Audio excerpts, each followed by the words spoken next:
Hello and welcome to In the Spotlight with Lee Ellery, the disability show here on Swan TV.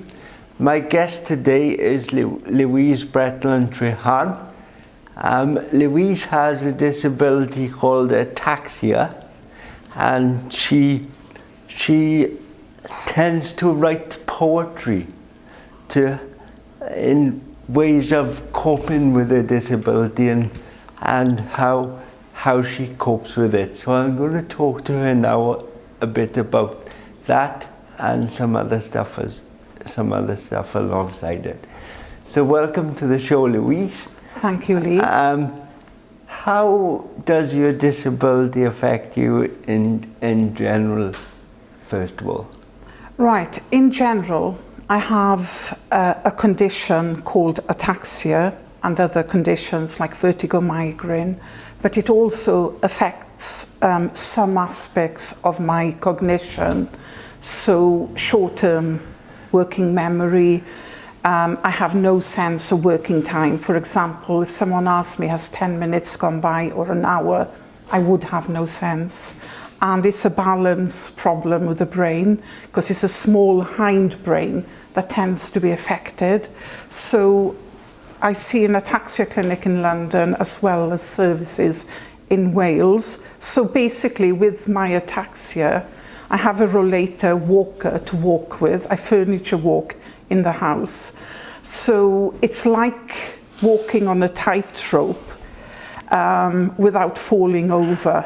And that's a description my neurophysio gave me, so I don't complicate with clinical things, being trained neuronurse. So obviously you've got ways of coping with it daily. Yes. Can you sort of give me an example of how you might, if you came up to an obstacle, how you would cope with it?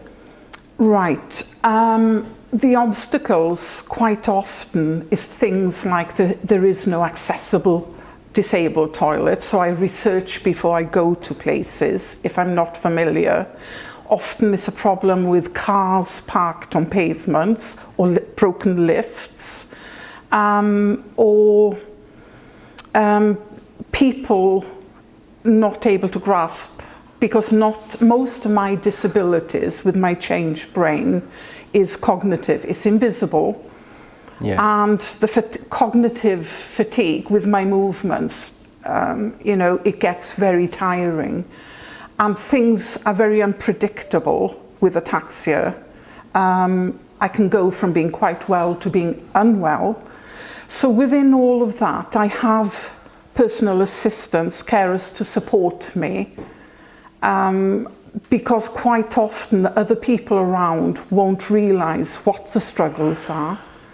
So the way I cope, because I was a neuroscience trained nurse up until 1990, I have a lot of insight. So the way I cope is using the arts to express a frustration, address the cognitive impairments, because I'm known, hopefully affectionately, as Mrs. No Full Stops Given. But some improvements, so I've had to adapt my writing to poetic form, because for me to write longer stories and prose, the memory doesn't accommodate, so I've adjusted through poetry. I was going to come on to that. You've recently started writing poetry with some groups down here at the Elysium. So can you give us an example of one of the poems you've written particularly related to ataxia? I can, but the good news is, since this was written, I have recorded my own song, helped by a project at People Speak Up in Llanelli, and it's on YouTube, funded by Arts Cymru, Council Cymru. So this one talks about the journey with ataxia, with progress and adapting since written. No fixed abode, The atlas guiding my brain, the atlas guiding my brain, says no to singing.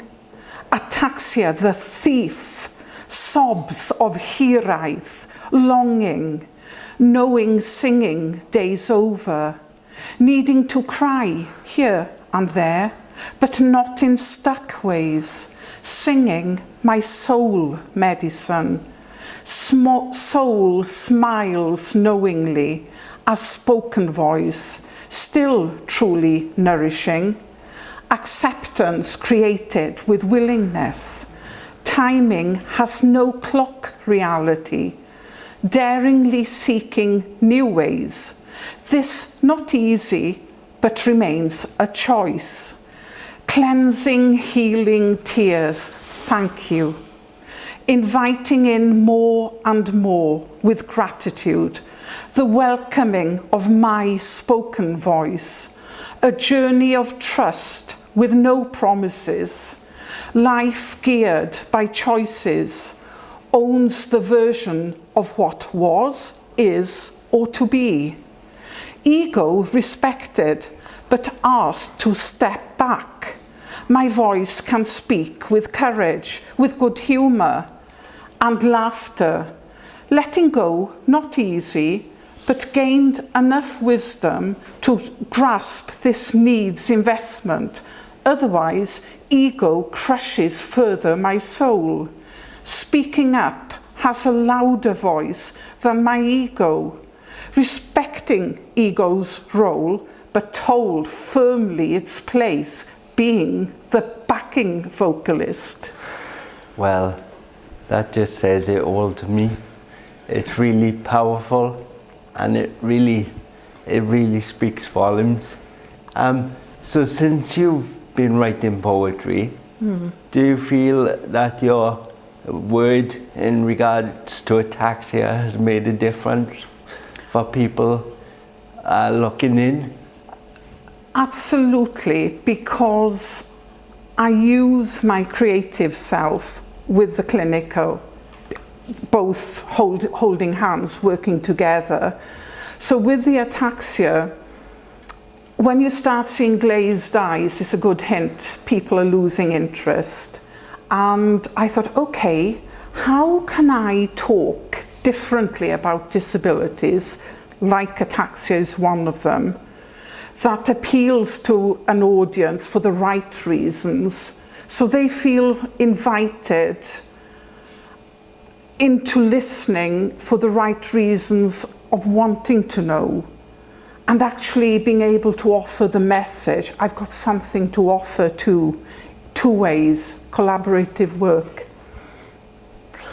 Well, thank you, Louise. It's been a delight to talk to you, and I'm sure we won't be seeing the last of you down here at Elysium, I'm sure. And I know myself that being a regular here now through doing In the Spotlight with Lee Ellery, I will be coming to one of your poetry events in the future to hear more. Thank you very much. So that's all for today, everyone. And I will see you on the next edition of In the Spotlight with Lee Ellery. Pretty good. Do you know Lee Ellery? Who is he?